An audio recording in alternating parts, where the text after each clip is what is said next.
사람이 변화되는 것은 역사를 바꿉니다. 한 사람이 바뀐 것을 통해서 어떤 일이 일어날지 우리가 감히 예측할 수가 없어요. 그리고 그것은 우리가 세상에서 누릴 수 있는 모든 추수보다 더 근원적인 추수입니다.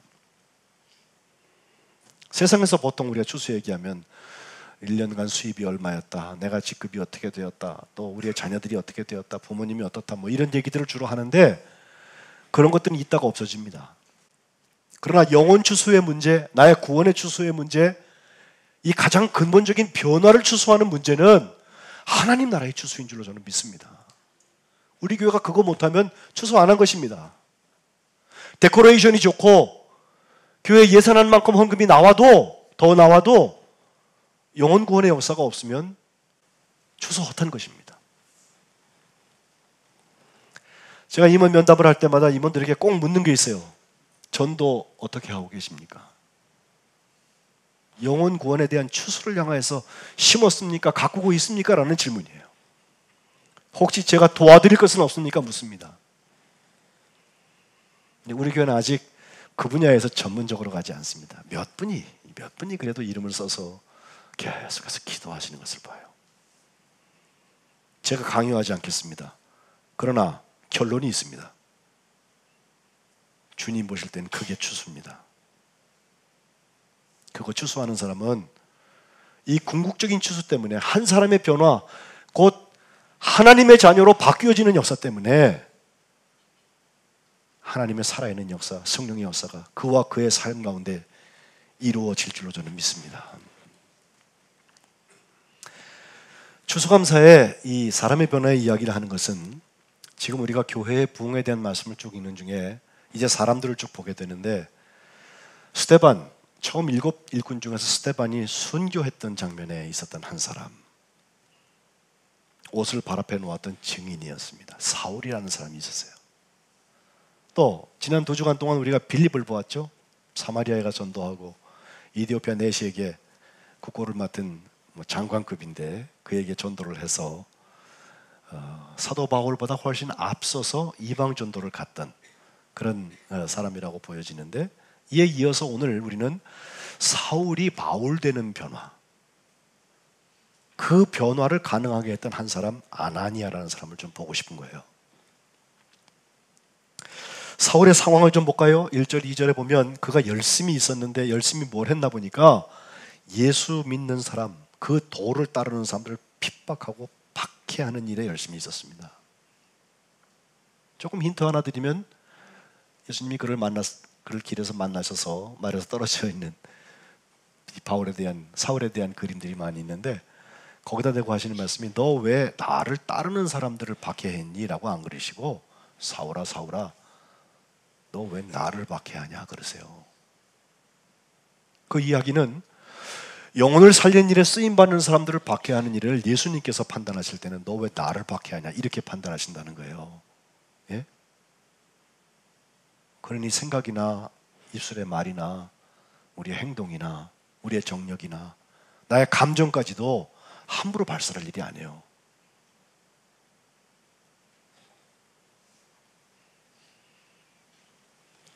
사울은 나름대로 앞뒤는 맞는 사람이었습니다. 열심히 이때 최선을 다해서 적극적으로 살았던 사람이기 때문에 위협과 살기로 등등했다는 말이에요. 숨을 쉰다는 뜻이거든요.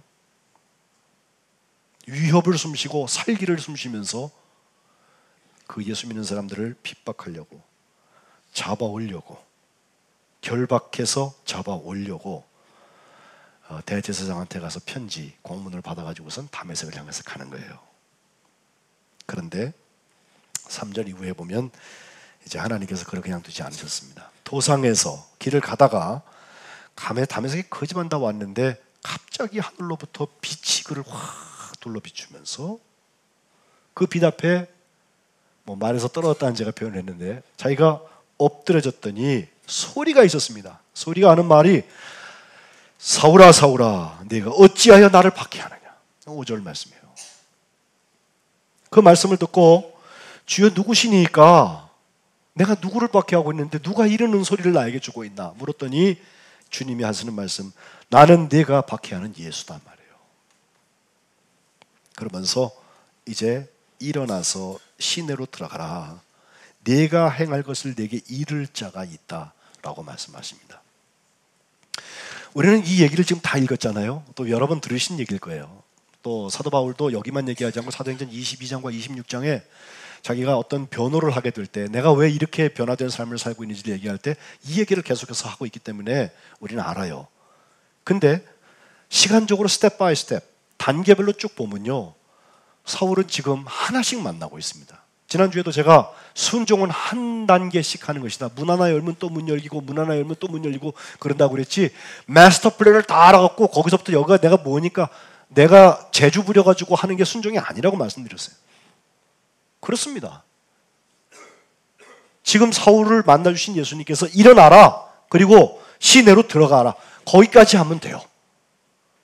예? 그 다음 주님께서 준비하신 대로 가는 거예요. 내가 행할 것을 내게 이를 자가 있다, 그것까지만 알려주십니다. 우리는요, 들어가면은 어느 집이 있는데 거기 들어가면 그 다음에 누가 올 것이고 오면 내가 뭘 어떻게 해야 되고 이런 거 자꾸 생각하거든요. 그거는 가서 생각해야 돼요. 순종은 단계별로 가게 돼 있어요. 7절에 보니까 같이 가던 사람들 같은 현상을 경험했을 때 소리는 들었는데 보지를 못했습니다. 그래서 거기 멍청하게 서 있는데 사울이 이제 땅에서 일어나서 눈을 딱 떠보니까 아무것도 안 보이는 거예요. 우리가 이제 눈이 멀었다는 표현을 하죠. 그래서 사람의 손에 붙들려서 다메섹을 향하여서 갑니다. 그러면서 사흘 걸렸는데 그동안 보지도 못하고 식음을 전폐하는, 먹지도 않고 마시지도 않았다고 구절은 말합니다. 예수님께서 도상에서 이 사울이라는 사람을 만나 주신 다음에 그에게 아주 쫄딱망하는 일을 시키신 거예요. 생각도 못한 청천벽력 같은 재앙과 같은 일을 그에게 주신 거예요. 예루살렘에서 다메섹을 향해서 갈 때는요, 의기양양하게 나름 준비된 모습으로 갔습니다. 갑질하러 갔어요. 들어갈 때는 을 중에 을이 돼서 들어가는 거예요.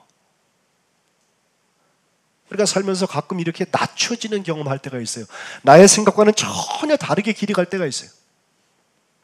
그런데 그 일이 사탄 마귀들이 우리를 끌고 가서 그렇게 된 거라면은 절대 그리 가면 안 되지만, 주님께서 우리에게 어떤 계획을 가지고 인도하시는 길이라면 기도하면서 가는 거예요. 아파도 가는 거예요. 안 가고도 도리도 없어, 사실은. 예?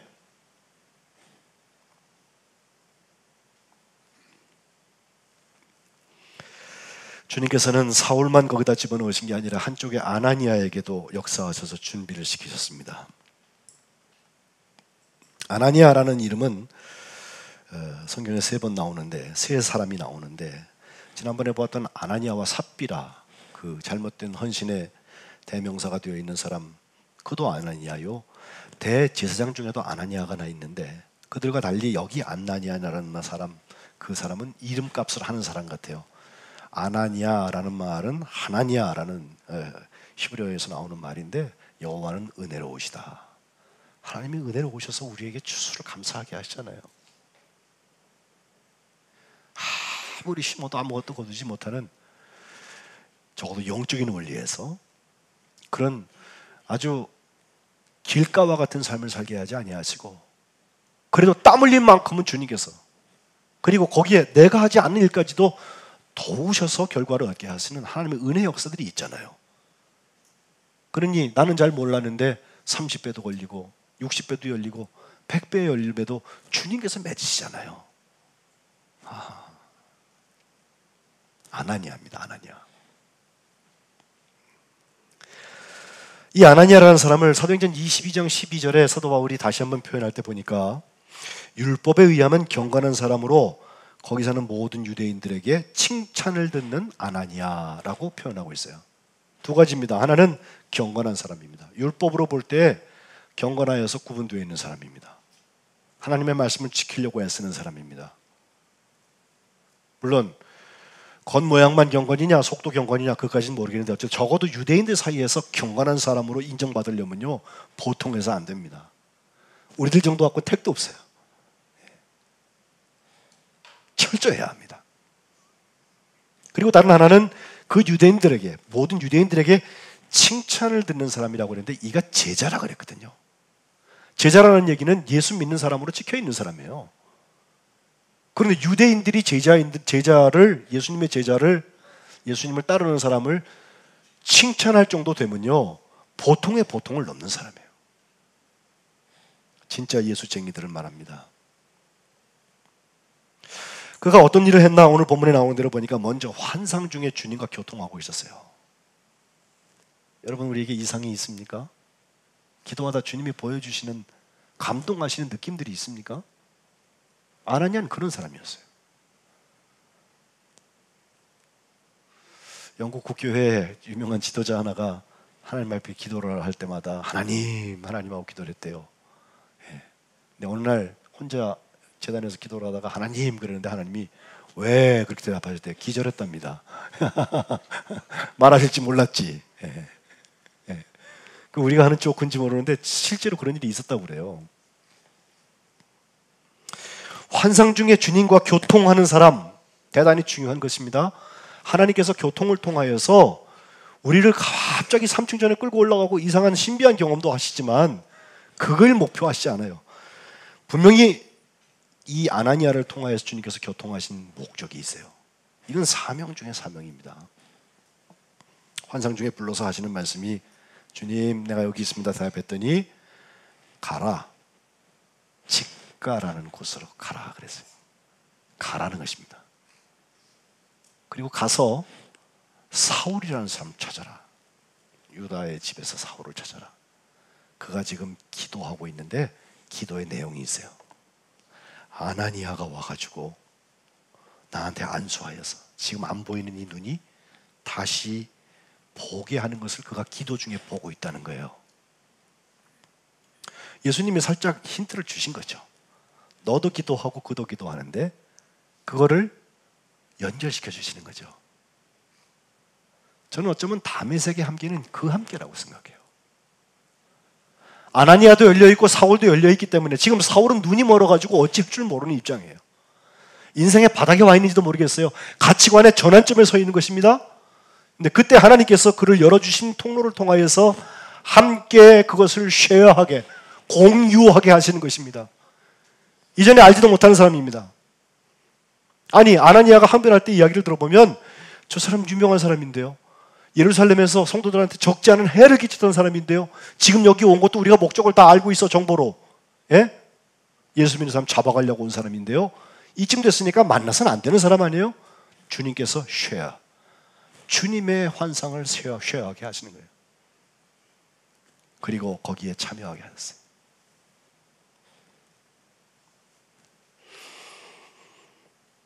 아나니아가 예수님을 향하여서 그런 얘기를 했지만 13절로 16절에 보면 주님께서 다시 말씀하시는 거죠. 가라. 이 사람 이방인들, 또 임금들, 그리고 이스라엘 자손들에게 예수님의 이름을 전하기 위해서 내가 택해놓은 그릇이라고 그러셨어요. 그릇. 예수님의 그릇을 못 만날 이유는 없죠. 여러분, 제가 목회하면서 혹시 여러분에게 개인적으로 예수님의 그릇을 만나고 싶으십니까? 라고 물으면 뭐라고 대답하시겠어요? 도전적인 질문이에요. 웃으면서 얘기하지만. 혹시 그 그릇에다 예수님이 다 털어놓으라고 그러면 어떡하지? 혹시 그 그릇이 내 걸 싹 뺏어가면 어떡하지? 이런 생각 안 하세요, 혹시? 미안하지만 가짜입니다. 진짜 그리스도인들이라면, 나도 부족한 그릇이지만 주님의 그릇이라 하면 그 그릇과 내 그릇은 주님이 사용하시면 세상을 바꾸는 일에 쓰임받는 것입니다. 이것이 추수감사입니다.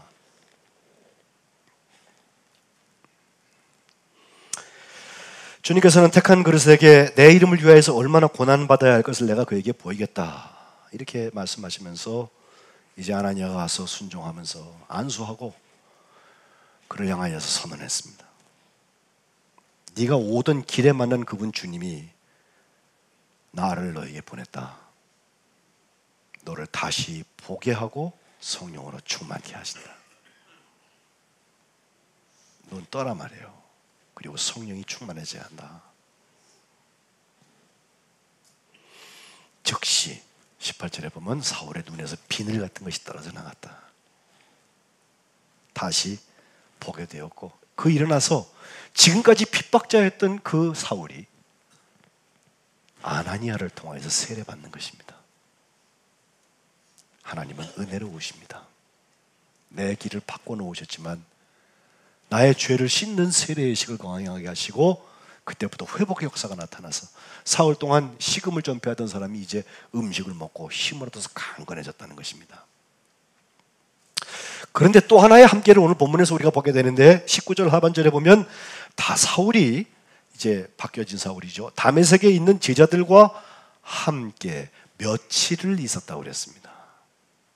오래 있지는 않았어요.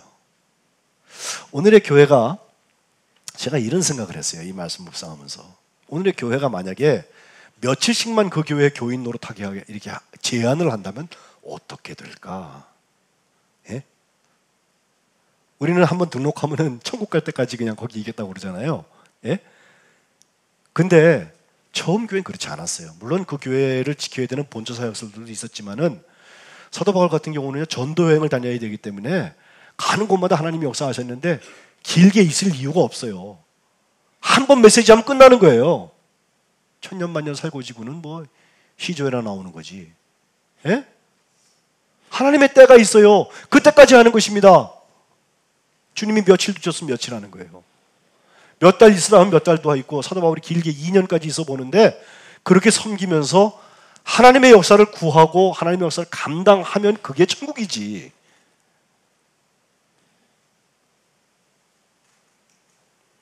며칠 제자들과 있던 사울은 이제 세례받은 다음에 완전히 다른 사람이 됐어요.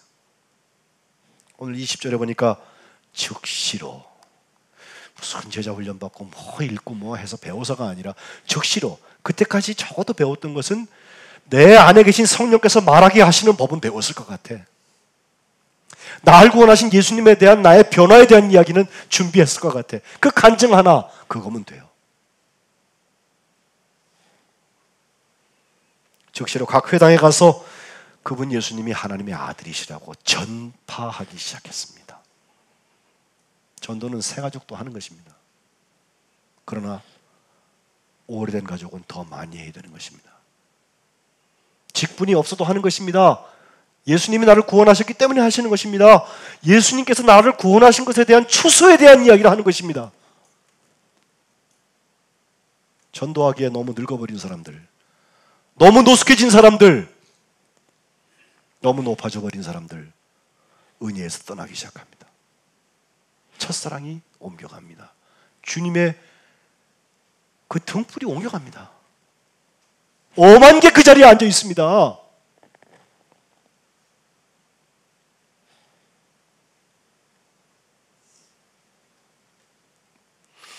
듣는 사람들은 그 이야기에서 깜짝 놀라면서, 아니 이 사람 예루살렘에서부터 그 이름 부르는 사람들 잡으려고 온 사람 아니냐, 멸하려던 자가 아니냐.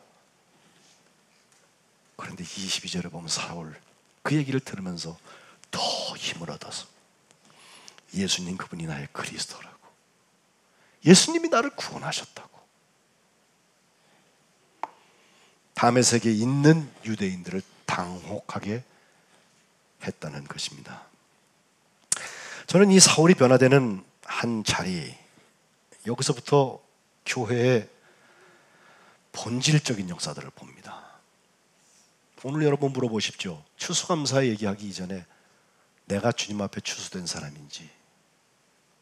나는 여전히 사울 건덕지 붙들고 앉아서 더 따지는 거 많고, 내 맘대로 안 되면 성질나고, 내가 지키는 거는 200% 지켜야 되고, 남의 것은 다 무시하고, 이런 사람 아니에요 혹시? 주님의 은혜를 사모한다고 할 때도 내가 익숙한 은혜만 사모하는 거예요. 아니야, 그런 거 없어요. 영원히 추수된 사람 같으면, 추수감사의 주인이 되는 사람 같으면 가장 근원적인 추수감사, 나를 주님이 받으셨구나, 내 죄를 용서하시고 저 십자가의 보혈로 씻어주시고 이제 천국 백성 삼으셨구나,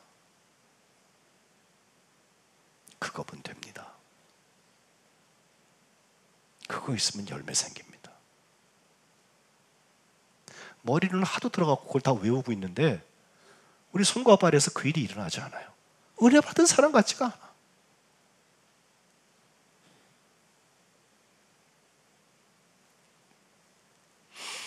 오늘 여러분 주보에 칼럼에다가 한 영화 배우를 제가 소개를 했는데 마크 알란 러팔로라는 영화 배우입니다. 요즘에 꽤 유명한 사람인데 Begin Again, 다시 시작하시오라고 하는 제목으로 어떤 글에 있는 것을 갖다 놓았는데 1967년생이니까 저보다도 나이가 아직 젊은 사람인데 아주 파란만장한 인생을 살았더라고요. 어머니 마리 로즈라는 여자는 미용사였습니다. 그의 아빠 프랭크 로렌스 러팔로라는 사람 주니어인데 그 사람은 건축 페인트공이었어요. 건물에다 칠하는 사람. 이남 이녀 중에서 장남인데 위스콘신에서 태어났고 그 아버지는 이태리 혈통을 가지고 있고 어머니는 이태리하고 프랑스하고 섞여 있는 혈통을 가지고 있어서 조금 그 지역에서도 어디서 온 사람입니다. 낯선 사람이죠. 게다가 또 아버지가요 고등학교 다닐 때 레슬링 챔피언을 3번이나 한 사람이에요. 운동 감각도 세고 그 운동선수의 자녀들을 보면요 꼼짝 못합니다. 집에서 엄하게 다스리죠.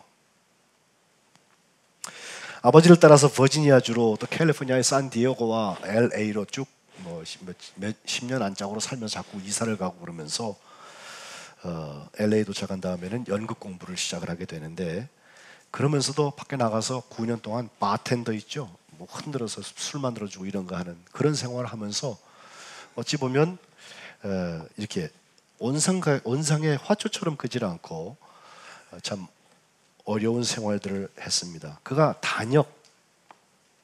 그 엑스트라로 단역 하나 배역받을 때까지 시간이 꽤 오래 걸렸어요. 근데 30살쯤 되었을 때 케네스 로너간이라는 사람 작가를 만나서 이것이 우리의 청춘이다. This is our youth라고 하는 연극에 주연을 하면서 그때 발탁이 되어져서 한 4년 후에는 아주 그 아카데미상을 받는 그런 영화의 역할을 맡게 되었습니다.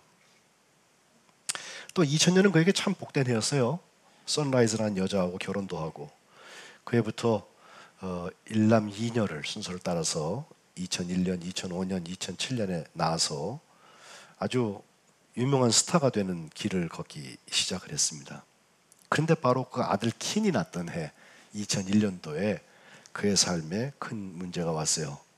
The Last Castle이라는 영화를 찍은 다음에 검사를 했더니 청각 뇌신경에 문제가 생겨져서 뇌졸중이 오고요. 그래서 수술을 크게 받았어요. 한 10시간 수술했다고 그래요. 그리고 나서 그 왼쪽 귀가 먹어버리고 더 큰 문제는 배우가 얼굴 근육이 마비가 돼가지고 표정 연기를 할 수 없게 됐어요. 그 이제 배우 인생 끝난 거예요. 근데 그때부터 열심히 재활 훈련도 하고 그래서 나중에 다시 캐스팅되고 유명한 그 배우가 되어져서 뭐 최근에 굉장히 크게 흥행에 성공했던 그 블록버스터 어벤져스라는 영화 저 헐크로 막 그렇게 나오고 그랬던 것 같아요. 예? 저는 영화를 보지 않았습니다만은 또 Begin Again 이 영화의 주인공으로 됐다 해서 이 마크 버플로 얘기를 듣습니다. 그가 오랜 시간 동안 무명으로 또 오디션을 할 때마다 떨어져갖고 무려 800여 번이나 오디션 떨어졌다고 그러는데 그러면서도 끊임없이 자기의 길을 갔던 거. 어려서부터 캐톨릭 신앙으로 예수 믿는 삶에 대한 것을 기대하고 준비해왔던 거, 양육받았던 거, 우리로 얘기하면 믿음 생활하는 거, 꾸준히 가는 거, 그것을 통해서 이 많은 난관들을 극복해 나가거든요. 어찌 보면 그 수술했을 때 그는 인생 바닥에 들어가서 보지 못하고 먹지도 마시지도 못하던 사울처럼 그 다메섹의 사울처럼 철저하게 망가진 사람이 될 수도 있지만 좌절치 않고 또 훈련하고 또 무릎 꿇고 또 앞으로 나아가서 저렇게 유명한 배우의 역할을 하는 것을 우리가 볼 수가 있습니다. 저는 이 추수감사 주일에 우리 교회에게 다시 한번 권면합니다. Begin again. 한 번 더 시작합시다. 한 번 더 다시 시작합시다. 이제까지는 엉망으로 했었어도 이제 시작하면 됩니다. 이제까지는 사울을 살았어도 이제부터 바울을 살면 됩니다. 이제까지 내가 핍박자를 살았어도 이제부터 전도자 살면 됩니다. 그리고 사울이 바울이 되려면 아나니아가 필요합니다. 하나님은 은혜로 오시단 말이에요. 이 주변에 앞으로 우리 지금 집들 짓고 있잖아요. 150가구 이상의 사람들이 들어옵니다. 누가 책임져야 합니까? 누가 그들에게 예수님을 전해줄 것입니까? 저 멀리 있는 교회가 와서 그거 해줄까요? 우리들 교회가 여기까지 와서 전도하고 갈까요? 그렇지 않습니다. 바로 우리에게 맡겨주신 영혼들이에요. 우리가 아나니아가 돼야 돼. 그들은 여전히 사울이 뭔지 바울이 뭔지도 모르고 사는 사람도 있어요. 무엇보다도 우리를 구원하시는 예수님, 우리의 인생을 추수하시는 완성자 예수님을 모르고 살아요. 거기에 내가 손이 되고 발이 되고 합심하는 자리가 되어서 우리 석관제일교회를 통하여서 하나님 나라의 추수가 있으시기를 주님의 이름으로 축복합니다.